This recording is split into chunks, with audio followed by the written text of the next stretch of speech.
खट्टा खाने वाली चुड़ैल। रात को अचानक राधिका मौसी को किचन से कुछ गिरने की आवाज आई। उन्होंने बाहर निकल के देखा तो किचन में उन्हें कोई सफेद साड़ी में दिखा। वो चीख पड़ी, हे भगवान, आलतू जलालतू आई भला को टालतू, आलतू जलालतू आई भला को टालतू। राधिका मौसी को चीखते सुनकर श्रवण बाहर आता है भागते हुए। अरे माँ, क्या हुआ? क्या देख लिया? दादी माँ आ गई क्या सपने में? अरे बेटा, रसोड़े में देख तो कौन है?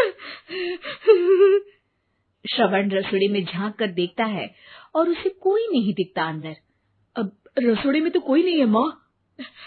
कोई सफेद साड़ी में नहीं है क्या? नहीं माँ, कोई भी नहीं है। चिल्लम चिल्ली की आवाज सुनकर काजल भी वहां आ जाती है। अब क्या हो गया माँ जी? अरे बेटा, रसोड़े में एक चुड़ैल थी सफेद साड़ी में। अरे क्या कर रही थी वो अंदर? अरे बताया नहीं, कल आएगी ना तो पूछ लूंगी। चुड़ैल जी, आपका क्या प्लान है? माँ जी, रात बहुत हो गई है, आपने कोई बुरा सपना देखा होगा, चलिए सो जाइए। राधिका मौसी सोने तो चली जाती है पर उनको रात भर नींद ही नहीं आती। वो कुछ भी उलझुल बातें सोचने लगती है। कहीं चुड़ैल की वजह से तो घर में टेंशन नहीं हो रहा, कहीं उसी की वजह से तो वो दादी नहीं बन पा रही। सुबह जब राधिका मौसी रसोड़े में छानबीन करती है तो पाती है कि नींबू का अचार गायब है।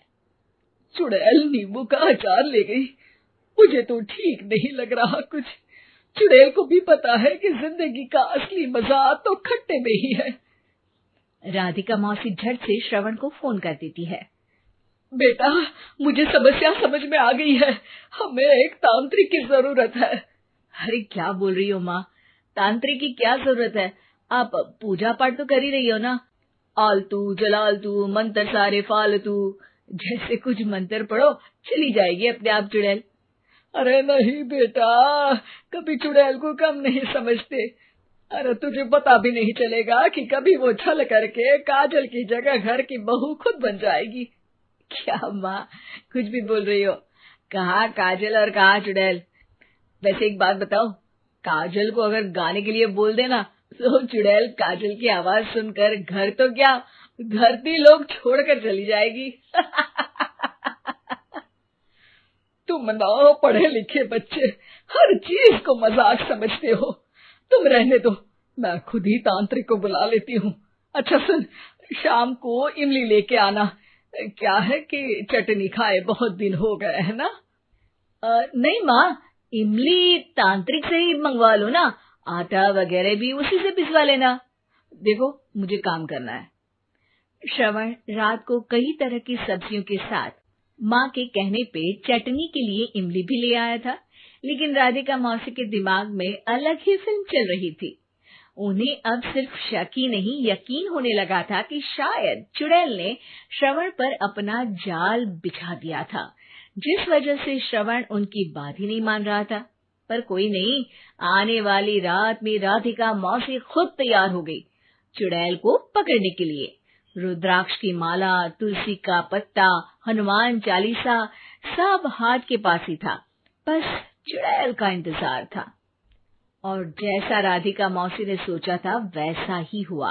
वो चुड़ैल उस रात भी आई, पर वो राधिका मौसी से तेज निकली और राधिका मौसी के उससे पकड़ने के पहले ही वो भाग खड़ी हुई।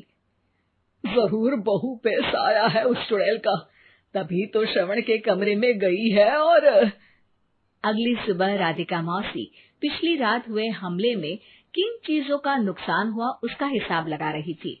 उनके खेमे से एक आम के अचार की शीशी भी गायब हो चुकी थी और वो इमली भी जो कल श्रवण लेकर आया था। राधिका मौसी इस बारे में सोच ही रही थी कि श्रवण जल्दी से रसोड़े में आकर दवाइयों की पोटली ढूंढने लगता है। अरे बेटा, क्या हो गया? अब माँ, वो काजल की तबीयत खराब है, बहुत घबराहट हो रही है उसे। हे भगवान, मैंने पहले ही कहा था कि तांत्रिक को बुला लेते हैं, पर नहीं। अब देखो, उस चुड़ैल ने काजल को अपने वश में करना शुरू भी कर दिया है। हालांकि श्रवण भूतों में विश्वास नहीं करता था, पर अब वो भी डर जाता है और राजी हो जाता है एक तांत्रिक को बुलाने के लिए। कुछ ही घंटों में तांत्रिक आ जाते हैं और राधिका मौसी तांत्रिक जी को सब बता देती है। घोर संकट, घनघोर संकट, चुड़ैल को मारू जोर चाकट, ओम भट स्वाहा खटखा के आहा। अरे ये क्या मंत्र है? मेरे खुद के ओरिजिनल मंत्र है, कल रात को ही लिखे हैं, अच्छे लगे तो दाद चाहूंगा।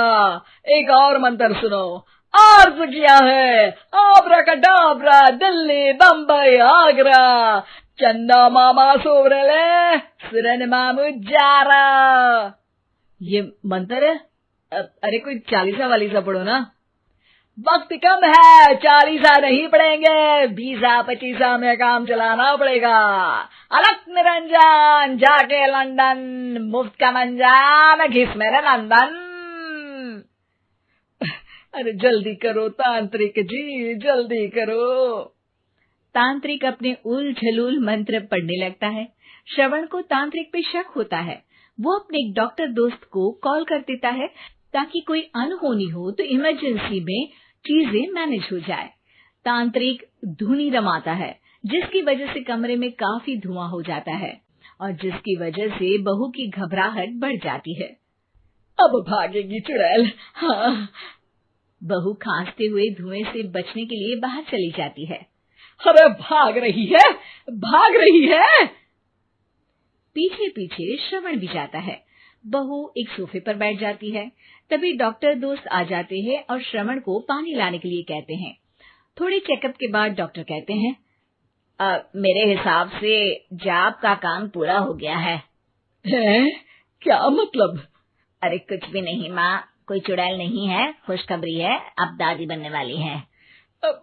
मगर वो सब अचार के डब्बे। श्रवण दोनों अचार के डब्बे अपनी माँ को दिखाता है, जो कि उनके बिस्तर के नीचे छुपे हुए थे। आपने सही बोला था माँ, वो चुड़ैल काजल ही थी जो खट्टा खा रही थी। हमें कल ही पता चला, पर हमने आपको ये तांत्रिक वाला काम करने दिया ताकि आपको भरोसा हो जाए कि भूत वगैरह कुछ होता ही नहीं। अच्छा अच्छा, ये तो बड़ी खुशी की बात है, पर बेटा मुझे एक झाड़ू तो ला दे। क्यों माँ? ये तांत्रिक का भूत उतारती हूँ मैं। अब तांत्रिक राधा मौसी के डर से घर से भाग निकलता है और राधा मौसी उसके पीछे भागती है।